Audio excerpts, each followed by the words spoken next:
There's a psychological reason that many idiots are falling for Trump's big lie, but there's a counterintuitive explanation for why these big lies may be easier to believe than any smaller ones. Now, contrary to popular belief, there's no evidence that Nazi propaganda chief Joseph Goebbels coined the term "big lie." According to the supposed quote, that Goebbels said that if you tell a lie big enough and you regularly repeat it often enough, people will eventually come to believe that lie. And with that being said, Adolf Hitler actually did use the phrase "big lie," but not to describe his own propaganda strategy. In a darkly iconic case of psychological projection, he came up with the expression to defame the whole Jewish community. In the big lie, there was always a certain force of credibility. Hitler had wrote in his book Mein Kampf back in 1925. He observed that most people are only comfortable telling small lies, and he imagined that others would be as uncomfortable as themselves perpetuating bigger lies. It would never come into their heads to fabricate colossal untruths, and they would not believe that others could have the impudence to distort the truth so infamously. Hitler had explained. Even though the facts which prove this to be so many, it may be brought clearly to their minds, but they still doubt and waver and still continue to think that there may be some other explanation to this. Indeed, like many abusers before him, Hitler had rationalized his own depraved behavior by falsely accusing his victims of doing the same thing. Now, the story of World War II is, in many ways, a tale of a big lie that has run amok. Now, Germany had felt humiliated after its loss in World War One, and the nationalistic pride which had fueled that conflict still burned in the hearts of many millions. Now, the tactic here of a later hypnotizing vast swaths of the public through the perpetuation of a grandiose falsehood, it's basically a phenomenon that extends well beyond World War II and Adolf Hitler. Recently, the term has been recycled to refer to the falsity that the 2020 presidential election was stolen, which it wasn't in some intermediate way, and it's a lie that is repeated and infamatomed by Trump and a slew of his sycophants at all levels of the yard sign wielding foot soldier all the way up to his closest legal counsel. Now, the term "big lie" is believed to have been first popularized in the Anglophone world by Walter Langer, who was a psychoanalyst who prepared a psychological profile of Adolf Hitler for the U.S. government in 1943. And in that report, Langer wrote Hitler's primary rules were never allow the public to cool off, never admit any faults or wrongs, never concede that there may be some good in your enemy, never leave the room for alternatives, never accept any blame, concentrate on one enemy at a time, and blame him for everything that goes wrong. And people will believe a bigger lie sooner than a little one, and if you repeat it frequently enough, people will sooner or later start to believe it. Now, beyond Langer, psychologists and socialists, and sociologists, throughout the 20th and 21st century have been intrigued by the success of the big lie strategy, meaning that if a story pushed by a political leader that is clearly a bold-faced yet so grandiose as to make it hard to believe that someone could fabricate it, indeed, it is an intriguing question as to why this works politically and why so many millions are so quick to believe the big lies be it that there is no voter fraud or Jewish conspiracy theories. The counterintuitive nature of the big lie tactic is perhaps what is most peculiar. Wouldn't a small lie be easier to pass off than a larger one? And not necessarily, psychologists say. Repetition is important because the big lie works through indoctrination. This is what Dr. Ramani Durbasola, a licensed clinical psychologist and professor of psychology, has noted. Um, and also they're an expert on what they call narcissistic personality disorder and narcissistic abuse, had told Salam through emails. The big lie then becomes its own evidence base, and it's often repeated enough that people will believe it, and the very repetition almost tautologically becomes the support for the lie. And Durbasula added that this is implied by the numerous media platforms which exist in the modern era today, as they trick people into thinking a certain falsehood has been reinforced, even if all of their media platforms have the same political leanings. Hearing something often enough becomes truth to the people that believe it. Dermasula explains people assume that there is an evidence base when the big lie is big, but it's like a blind spot because there's no evidence The election being stolen, that is. Now, indeed, Hitler rose to power through a big lie that soothed the Germans' wounded egos and targeted already popular scapegoats, like the Jews and socialists, who, according to the Nazi narrative, had betrayed Germany through backroom dealings after the Empire had won on the battlefield. All of the evidence that Hitler marshaled to support this claim was false anyway. Fact checkers who pointed this out were described as Jews promoting a big lie. And for that very reason, only diehard Nazis believed the big lie at first. After Hitler gained his power, however, he was able to effectively spread both that fabrication and other lies, convincing more and more people that a conspiracy of Jews and Democrats were enemies of Europe's supposedly superior races. Dissent was squashed, fascism prevailed, and even so-called moderates began to think that there must be at least some truth in the accusations. After all, they were being repeated everywhere. This omnipresence apparently is a big part of what makes it so easy for people to be fooled by a lie.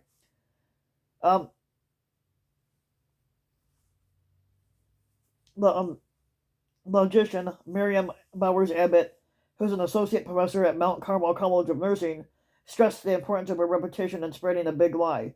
What's especially helpful is repetition in a variety of contexts. Bowers Abbott wrote to Salon, and that is not just the same words over and over, but integration of an idea in lots of ways. It builds its own little web of support. As a hypothetical example, Bowers Abbott suggested a scenario where she would want to falsely convince Salon that green grapes are superfood. And basically, I need to do more than just state it. Green grapes are a superfood. Repetitively, I need to work it into conversations. Bowers Abbott explained. Oh, I see grapes are on sale this week. So much nutrition at such a low price. My dietitian has a great superfood recipe that features kale and grapes. Now, green grapes are green, and that's the color of a superfood. Now, Dr. Matt Blanchard, who's a clinical psychologist,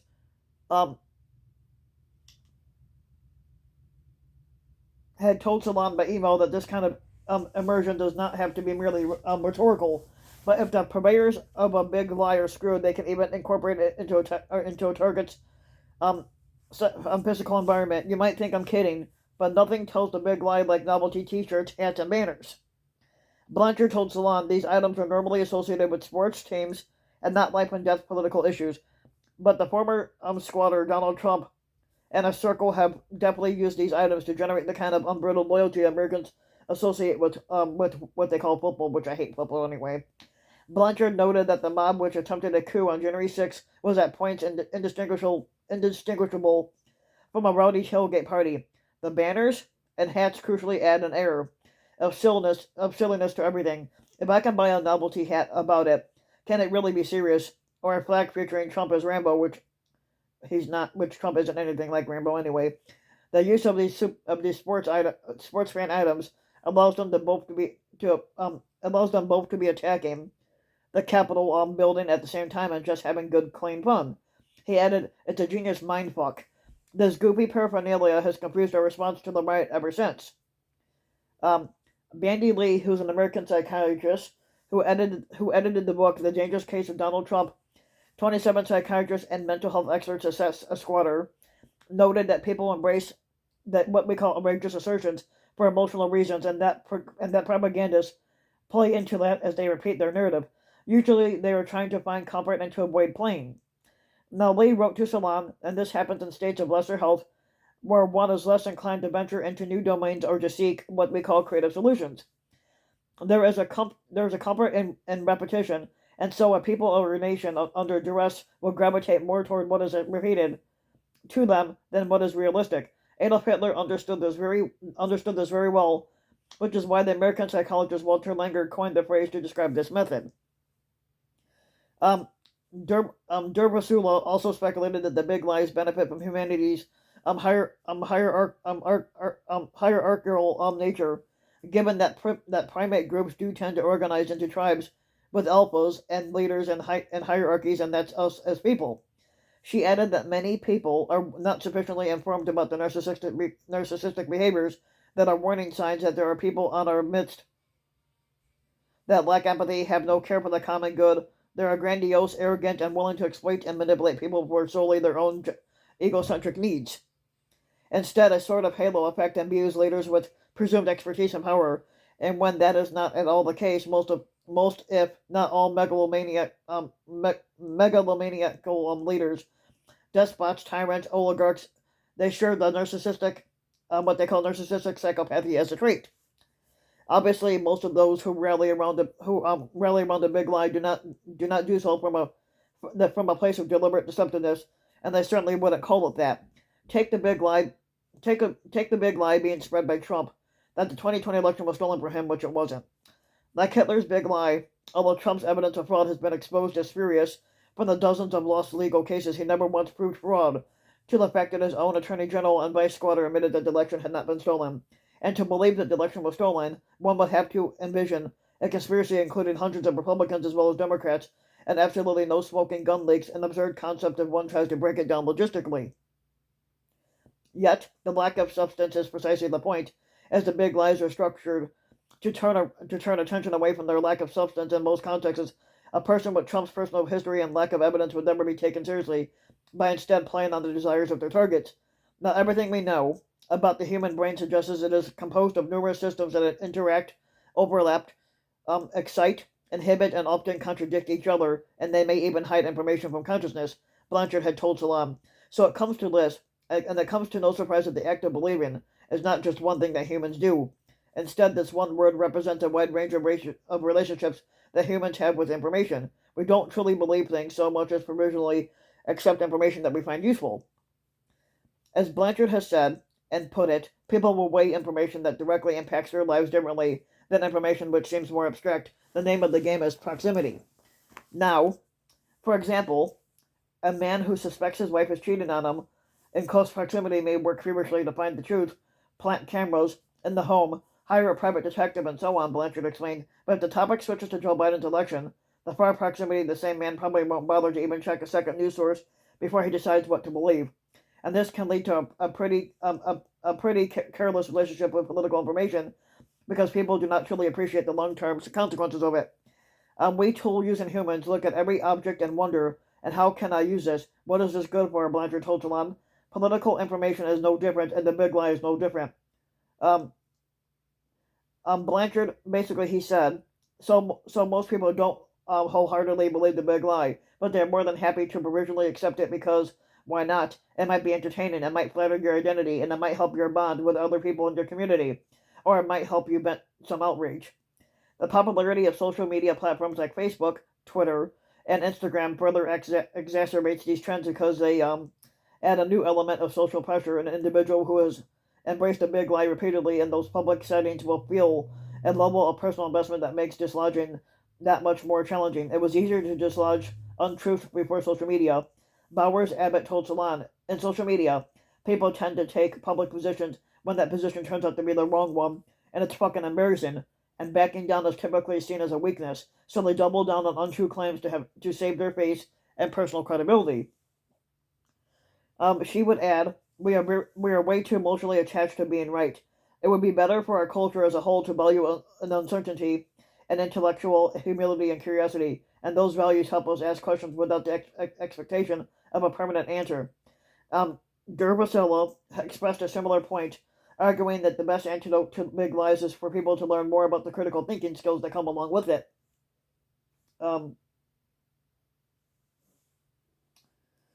Now, the pushback, meaning education and critical thinking, but given that school board heads are facing death threats over teaching critical thinking, is not likely to happen, Durvasilla wrote.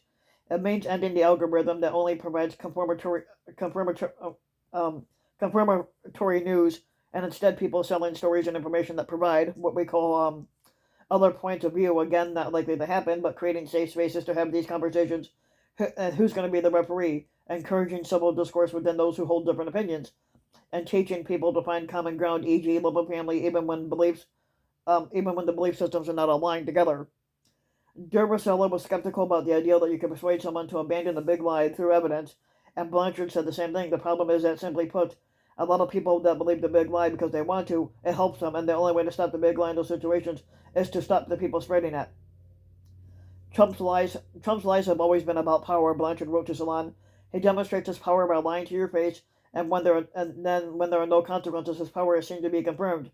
The actual content of his lies is of secondary importance. As such, Trump and the other spreaders of the big lie will only be discredited in the eyes of their supporters if they face their greatest fear, accountability. They must be seen to lose. They must be seen to lose at the ballot box, and they must be arrested when they break the fucking law, and they must be sued for every fucking defamation that they pass, and they must be pursued with every what they call legal tool available in an open society. Blanchard explained, and above all else, they must be seen as weak, which they already are. Only then will their lives lose their usefulness for the millions who once saw something to gain, personally, psychologically, politically, financially, and choosing to believe this. Now he added, as we have said above, belief is always actually it's predicated on usefulness, and useless beliefs do not survive. Now, Lee compared disabusing someone of the falsehoods in a big lie to treating regular delusions, and one rule: don't put them on the defensive. Confronting them by presenting facts or evidence never works, Lee told Salon. You have to fix the underlying emotional vulnerability that led people to believe it in the first place.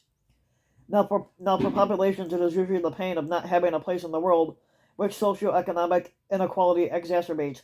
Deprivation of health care, education, and the ability to make a living, and other avenues for dignity can make a population psychologically vulnerable to those who look to exploit it.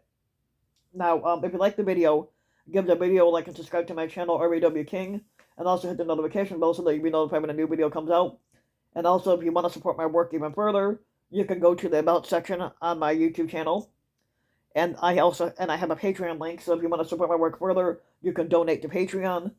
And I hope you guys enjoyed, and I'll be back in about another hour or two.